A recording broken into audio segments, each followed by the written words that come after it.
ទម្រង់ឱសថ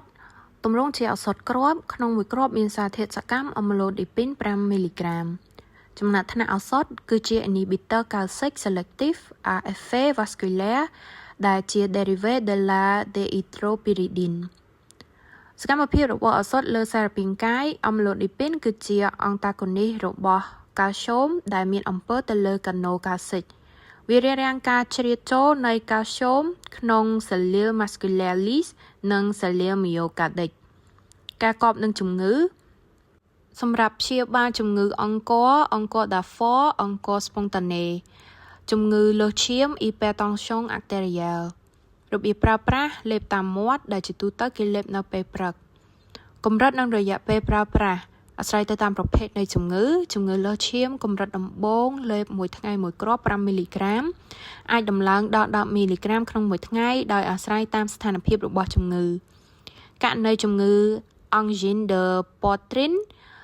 កម្រិតដំបូងលេបមួយថ្ងៃមួយគ្រាប់5មីលីក្រាមអាចដំឡើងដល់10មីលីក្រាមក្នុងមួយថ្ងៃដោយអាស្រ័យតាមស្ថានភាពរបស់ជំងឺ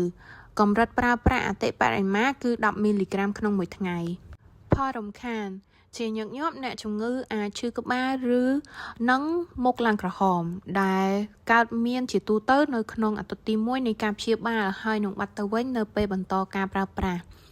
ដូចជាពពួក dehydropyridine ដទៃទៀតដែរឱសថនេះអាចបណ្ដាលឲ្យមានការហើមជើងឬហើមមុខករណីនេះច្រើនតែកើតមានចំពោះអ្នកប្រើប្រាស់ឱសថនេះក្នុងកម្រិតខ្ពស់ការហាមប្រើ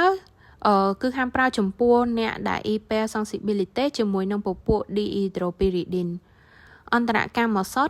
ហាមប្រើជាមួយឱសថដង់ត្រូឡែនត្រូវមានការប្រុងប្រយ័ត្នក្នុងការប្រើប្រាស់ជាមួយឱសថ alpha on blockant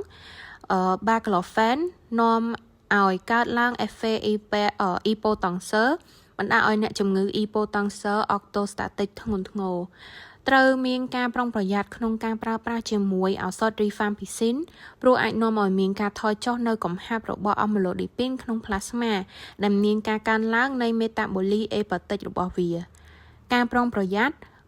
ចំពោះអ្នកដែលមានអាំងស៊ុយហ្វេសង់ hepatic ចំពោះស្ត្រីមានផ្ទៃពោះនិងស្ត្រីក្នុងពេលបំបៅដោះកូនការថែរក្សាឱសថអាម៉ូឡូឌីពីនត្រូវរក្សាទុកក្នុងបន្ទប់មានសីតុណ្ហភាពមិនលើស25អង្សាសេ